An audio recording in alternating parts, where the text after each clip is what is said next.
민주당의 당대표 및 최고위원 선거에서 벌어진 멋진 역전극. 이것이야말로 제가 옛날 부산 경마를 보다가 마지막으로 그 대상 경주에서 루나가 막판에 추입으로 극적인 우승을 끝내고 했었던 그 명경기가 이거 아시는 분 아시죠?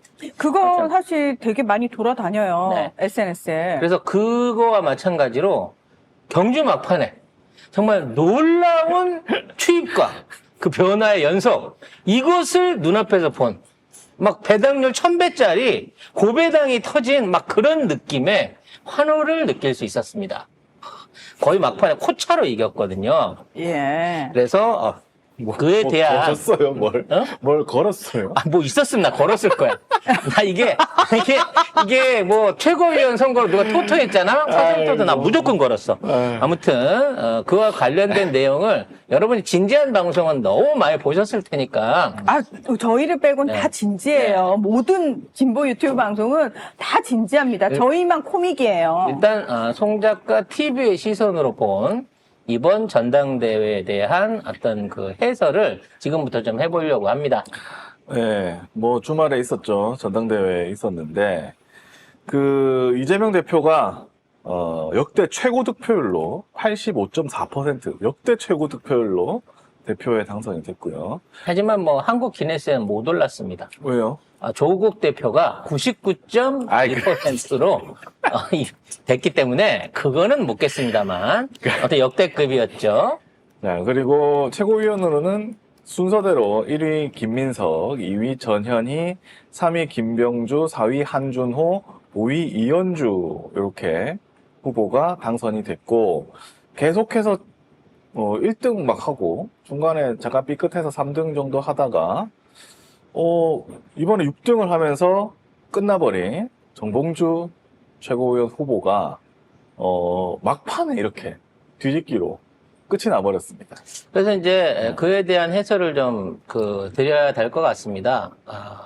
일단 뭐 대부분의 일반 해설 안에서는 정봉주의 실책과 또 그에 의한 어떤 민주당 당원들의 어떤 그 놀라운 역선택 그리고 행동력에 대해서 많이 얘기들을 하고 있습니다만 저는 일단은 정봉주에게 감사해야 된다고 봅니다. 왜 감사하죠? 흥행 돌풍을 일으켰거든요. 사실 이게 경기도 도당대 앞에까지만 하더라도 국짐에 밀렸어요.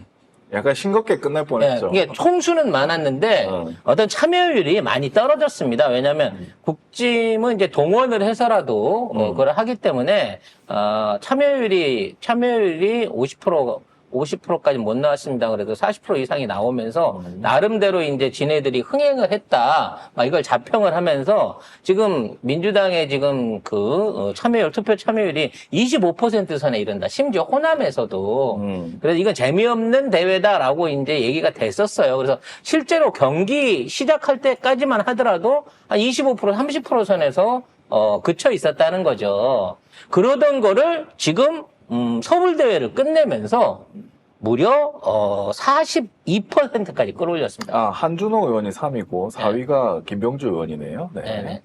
그래서 그런 방식으로 이게 순식간에 확 이게 올라가기 위해서는 거의 서울 지역에서만 60% 이상의 권당원들이 참여를 했다는 거예요. 그랬기 때문에 이게 42%까지 올라간 거거든요.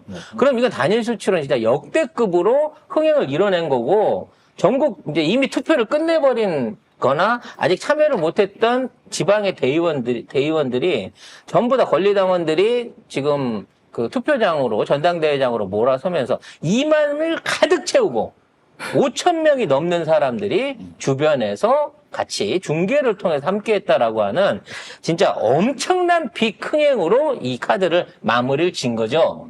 자, 문제는 그 안에서 정봉주라고 하는 어떤 그 나름대로의 이번에 그 악역을 자처할 수밖에 없었던 정봉주 후보를 어떤 형태로든지 단죄하기 위해서 그 안에 아주 집중적인 지금까지 없었던 선택적 투표가 일어났다는 거예요.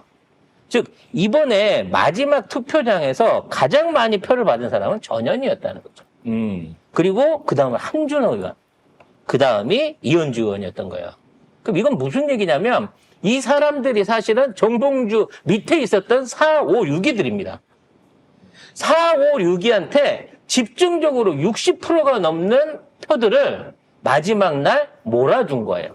그러니까 그래서 이현주 후보랑 정봉주 후보 차이가 1%도 안 돼요. 0.7%? 아마 그 정도 될 겁니다. 6%, 7%그 네. 정도 사이. 그러니까 전략적 투표가 일어났다라는 그렇죠. 방증인 거죠. 그러니까 그동안 해왔던 김민석 의원이나 김병주 후보는 아예 논외로 놔두고 4, 5, 6등을 밀어 올려가지고 어떻게든 정봉주를 끌어내려 보려고 하는 지금 투표의 전략적 투표의 시도가 있었다는 거죠. 근데 문제는 이걸 권한 사람도 없었고요.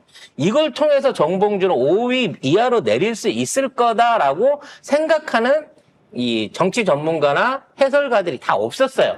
세우는 저는 했었죠. 했죠. 네, 왜냐면 마지막에 이걸로 해가지고 몰표가 일어나게 되면 정봉주 떨어질 수도 있다라고 제가 분명히 수요일 날 얘기를 했었거든요. 근데 저는 그렇게까지 생각을 못한 게 뭐냐면 그 전에 막 1위하고 막 그 중간까지 막 3위하고 이래가지고 아 이거 떨어지겠나 싶었거든요.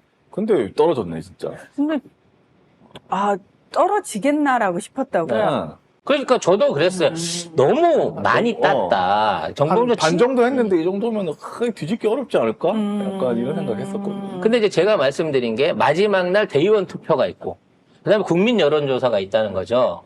그래서 이게 단순히 수치상으로를 떠나갖고 여기에 몰려있는 그동안은 투표율이 낮았잖아. 근데 이거는 투표율도 높았고 거의 2배 이상 높았고 높였다 정봉주. 자기가 스스로 높인 거야.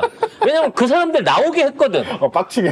아주 빡치게 해갖고 투표에 참여하게 했고 그 중에 4, 5, 6등한테 몰표를 가게 만들어버린 거예요. 그러다 보니 한준호 의원이 2등 총 득표수 안에서 전체 투표수 안에서 3등까지 올라가는 또 혜택을 얻은 거죠. 그러니까 정봉주 밑에 있던 4, 5, 6번 의원들이 정봉주에 큰 도움을 받은 거죠.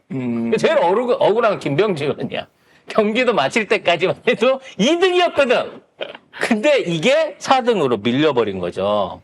아무튼 엄청난 역선택이 있었다는 겁니다. 근데 저는 사실 이번에도 보면서 느꼈던 게 뭐냐면 우리가 지난 총선에서 공천 과정에서 당원들의 힘이 어떤지를 살짝 맛보기를 보여줬잖아요. 그렇죠. 보여줬죠. 그럼에도 불구하고 우리가 사실 완전히 우리 힘을 다 보여주지는 못했었어요. 왜냐하면 그 수십 년간 쌓였던 적폐를 일거에 싹 치워버리면 너무 좋았겠지만 그게 쉽지 않았다는 걸 우리도 경험을 해서 조금 더 우리가 우리 당원들, 지지자들도 전략적으로 접근해야 되는 거구나. 그리고 계속 밀어붙여야 되겠구나라는 걸 느꼈고 저쪽 수박애들도 이제 큰일 났는데? 라는 생각을 했을 것 같아요. 이건 무슨 얘기냐면 이 바닥에서 이제 살아남으려면은 변화하지 않으면 당원들의 지지자들의 마음을 제대로 읽지 않으면 안 된다라는 걸 확실하게 알았을 거란 말이에요. 그래서 이 정봉주의 마지막 불꽃, 이 별똥별처럼 타들어간 마지막에 빛나는 어떤 이 희생은 우리가 기억을 해줘야 된다고 생각합니다. 또 희생했네. 응? 또 희생했어. 요거는 이제 고의적으로 희생을 한 거예요.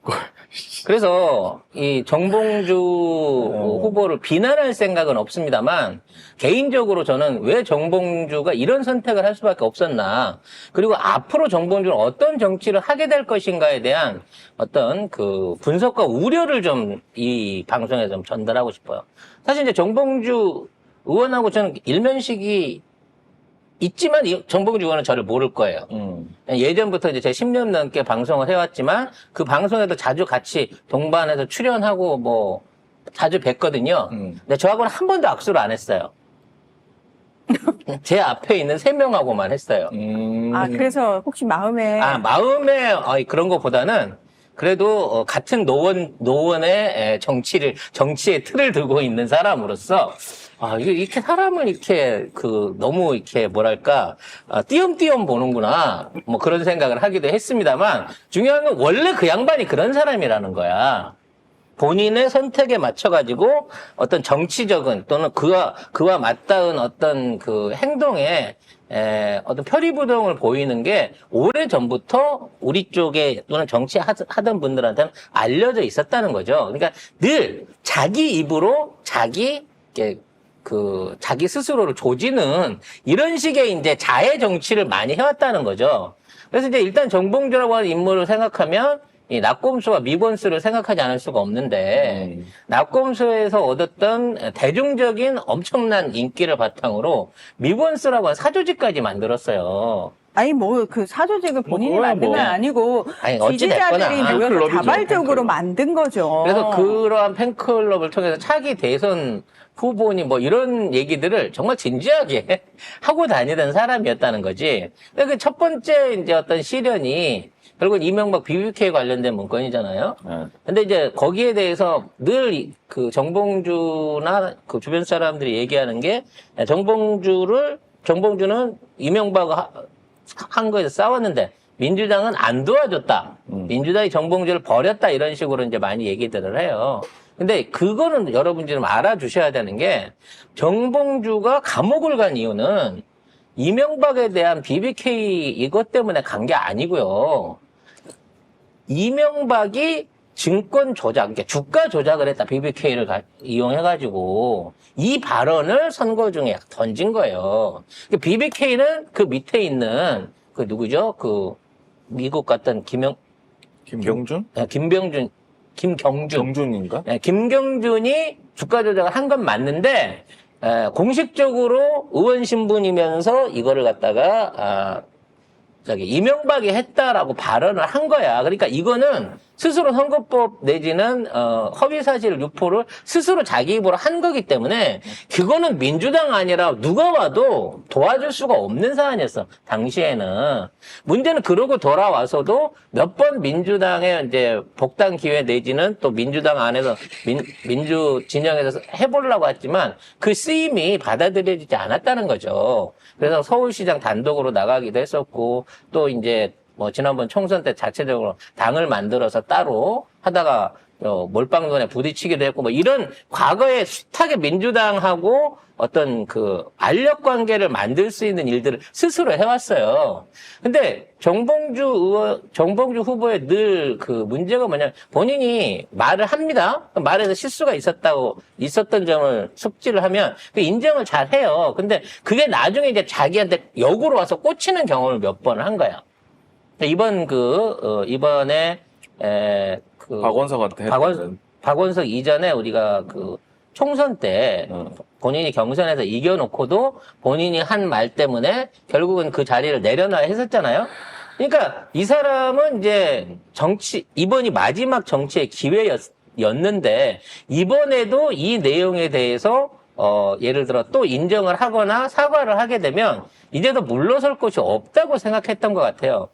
그래서 이번에 박원석이 이런 얘기를 했을 때 정말 진지하게 사과하고 또다시 전과 똑같은 태도를 취했다고 하면 어쩌면 정봉주는 수석은 못했어도 5사람의 최고위원은 무조건 3, 4등으로 들어갈 수 있을 만한 역량과 인기가 있던 사람이었어. 그렇죠. 근데 왜 이걸 안 했느냐는 거지. 첫 번째는 선거법 때문에 안 한 거예요.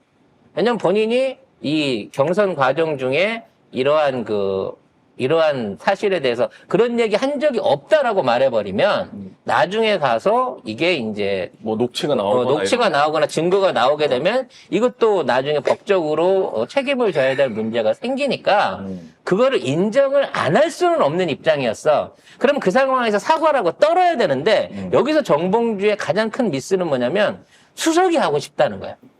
침묵을 해버렸죠. 그래가지고 초창기 1, 2위를 다투고 있을 때 사실 처음엔 압도적인 1위였으니까 최고 될 줄 알았어요. 진짜 원외에서 최고위원이 될 수 있겠구나라는 기대감을 갖고 있었는데 그냥 이재명 대표가 지나가는 얘기로 왜 이렇게 김민석 후보는 표가 안 나와? 그 얘기 했다는 게 본인 이제 정치 개입으로 들었고 일방적으로 어떤 그 선거에 개입했다는 논리로 불편했다는 거지.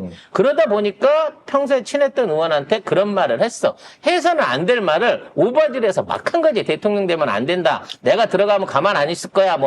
이거. 이재명은 뭐 조그만 비판도 못 참는다. 행정가 출신이라서 그렇다. 제왕적 권한을 행사하다가 그런 사람들은 대통령 되면 안 된다. 표본이 윤석열이다. 그래서 이런 심한 말을 했다는 거지.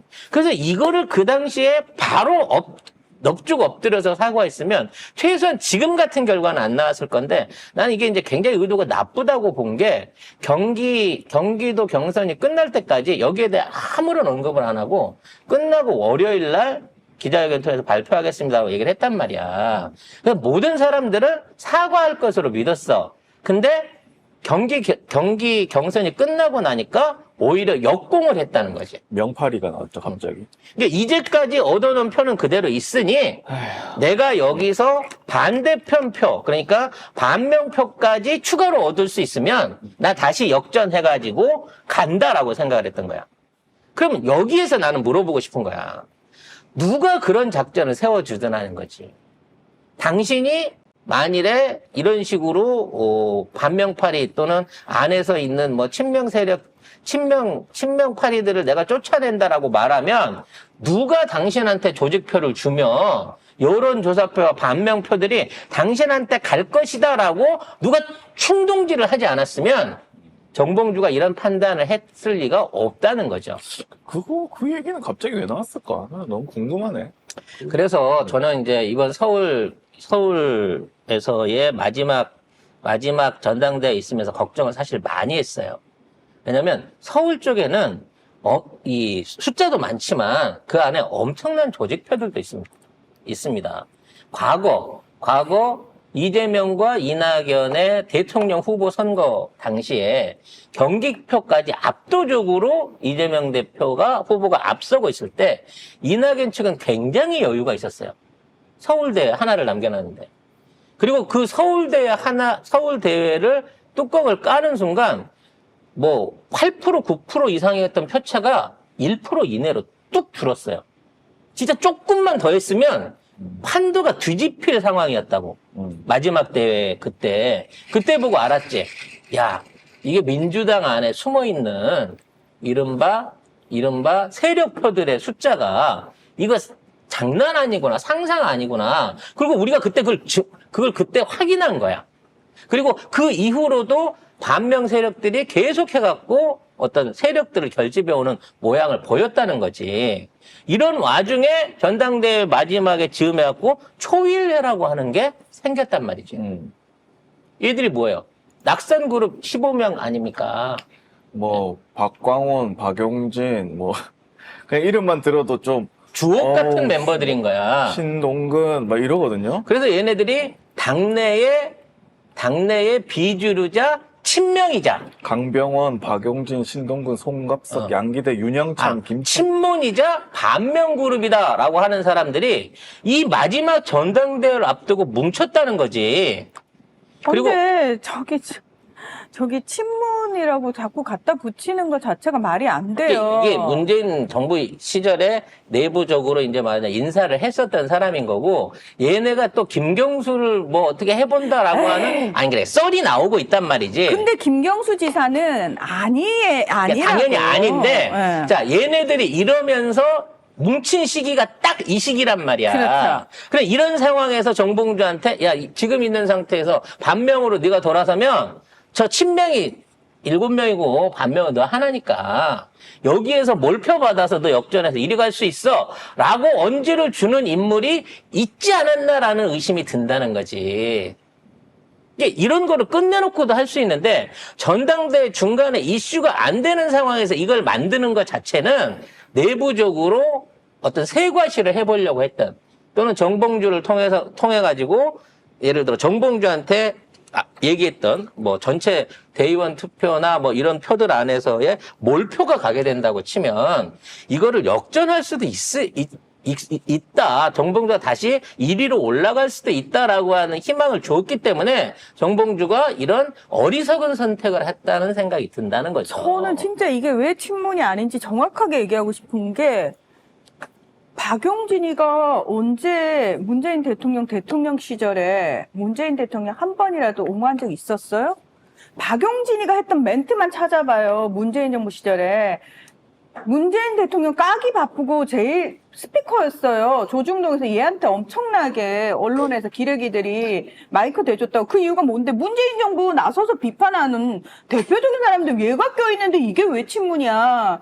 그리고 제발 얘들은 친문이 아니고 그냥 수박들이고 지들 기득권 있고 지들의 이익에 의해서 뭉치는 애들이지 얘들이 언제 모여가지고 문재인 대통령을 위해서 얘들이 뭘 했는데요? 그래서- 한 거 있으면 하나라도 얘기해봐요. 도대체 뭘 했는지. 그래서 이 시점에 일반 모든 신문들이 초일회, 초심을 잃지 않고 매일 연구한다는데 수박의 마음을 갖고 매일 깽판 치자는 회예요, 결국은. 이 의미가. 근데 얘네들이 나서가지고 여기서 조직을 꾸리면 원내 인사는 없더라도 당 안에 최고위원 하나 정도는 자기가 정봉주를 만들어서 고민정처럼. 끌어서 품으려고 했던 요런 류의 공작이 있었고 이런 제안을 나는 정봉주는 받아들였다라고 보고 있다는 거예요. 우리 보고 친문 채널이래. 저희는 정치를 싫어하는 홈쇼핑 채널입니다. 그래서 저는 이와 같은 상황 하에서 이걸 보여줄 수 있는 증거 중에 하나가 김두관이 이 마지막 선거에서 대의원표로 21%를 얻은 거예요. 이것 때문에 전체 지지율이 90%대에서 5% 이상이 내려왔어. 그래서 그나마 총 득표수 안에서 지금 한 12% 정도는 얻을 수 있게 된 거예요. 그러니까 일부 조직표들이 김두관한테 간 건 맞다는 거지. 그러면 그 조직표들이 이번에는 어디로 움직였겠냐는 거야.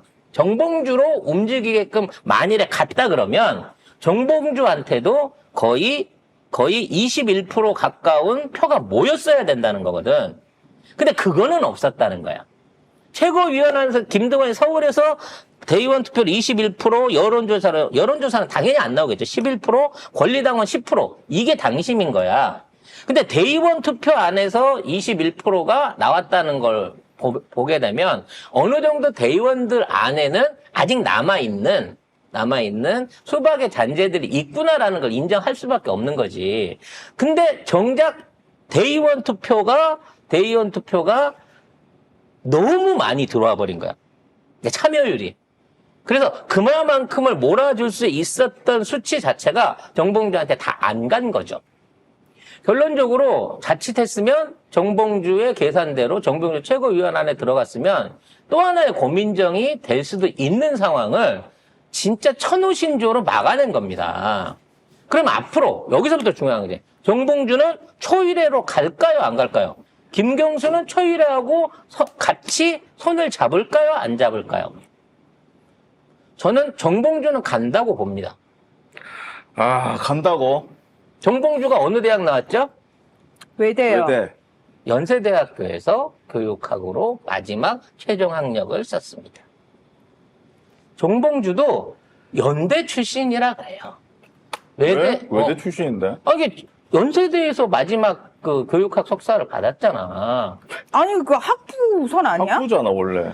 갖다 대면, 그럼 김건희는 나 지금 숙대 출신이라 그러니? 똑같은 거지? 아씨, 최종 학력으로 갖다 들이대면. 김건희 정봉주도- 최종 학력은 서울대라고 나와요. 그렇지. 지가 서울대라고 서울대라고 써놨더만. 아이씨. 그래서 결국은 정봉주도 연대 라인 안에 어찌 보면 발을 담그고 있는 거예요. 그래서 초일회가 어떠한 형태로든지 좀 더 조직력을 만들어 갈 수 있게 된다 그러면 나는 정봉주를 영입하려고 하겠죠. 왜? 초일회의 목적은 차기 우상호 서울시장 당선이 목표니까.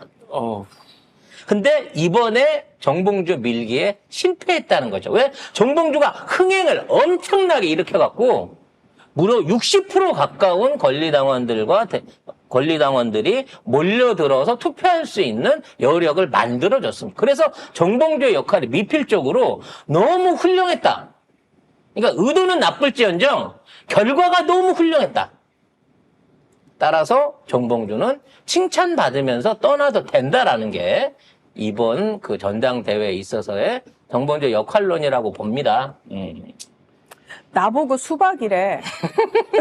문재인 대통령, 저희가 저희의 정체성을 다시 한번 말씀드립니다. 송작가 TV는 문재인을 추종하는 채널이나 이재명을 추종하는 채널이 아니고 저희는 진짜 올바른 게 무엇인지에 대해서 얘기하는 채널이에요. 정치적으로 여러분이 누구 지지해 안 해? 빨리 네 입장 밝혀봐 이렇게 얘기했을 때 우리는 그게 전략적으로 지금 현재 민주당이 필요하고 이 나라를 위해서 필요하다 그러면은 지지를 해야 되는 게 맞습니다. 그러나 그의 말과 행동이 지금은 변질되어 오히려 이 사회에 민주당에 해를 끼친다면 과감히 손절하는 게 맞습니다라고 얘기하는 채널이 저희 채널이에요. 아, 됐어. 그런 거 자꾸 우리가 얘기해봐야 와서 한번 던져보시는 분한테 너무 많은 떡밥을 제공하는 거니까. 아무튼 저희는 이번 전당대회의 흥행 성공과 그리고 이 완벽한 결과의 이 개운한 마무리, 그냥 느끼했는데 마지막에 김칫국 한번 우리 열무김치 한 사발 딱 들이킨 것 같은 이 후련함을 만들어낸 정봉주의 연출과 노력 그리고 아름다운 퇴장에 정말 저는 감사를 드리고 싶은 심정입니다. 자, 이와 관련해서 우리 이 5인의 최고위원이 얼마나 앞으로 어벤져스하게 역할을 담당할지 거기에 대한 걸 한번 여러분들이 생각을 해보세요. 일단 뭐 김민석 최고 같은 경우에는 본인이 수락연설에도 말했다시피 앞으로 대권 창출을 위한 어떤 그 조직적인 그리고 그와 관련된 어떤 구성들을 탄탄하게 해나겠다라고 설명을 했으니까 이분은 이제 총괄 책임자로 빼두고 그 다음으로 올라왔던 한준호 의원 같은 경우에는 언론개혁 하겠다. 확실하죠? 그다음에 전현 의원 같은 경우에도 지금 이제 권익위가 지금 어떤 디올백 사건으로 화두의 중심에 와 있는데 그 안에서 가장 권익위하고 치열하게 부딪혔던 사람 아니겠습니까? 아마 이제 이걸 통해 가지고 본인의 이제 존재감을 가장 먼저 드러낼 수 있을 것이고 뭐 여성단체라든지 또 그 각종 그 대통령 감사원을 비롯한 각 유관기구들 쪽하고 거기에 관한 감사라든지 거기에 대한 비리 내용들을 집중적으로 털어낼 것 같고요. 김병주는 당연히 군사 전문가죠. 사성장군 출신이기도 하고 현재 개판이 돼 있는 우리나라의 지금 군 체제 충암고 라인으로 이미 전부 다 오염돼 버린 현재 군 체계를 쪼각 쪼개겠다고 선언을 했어요.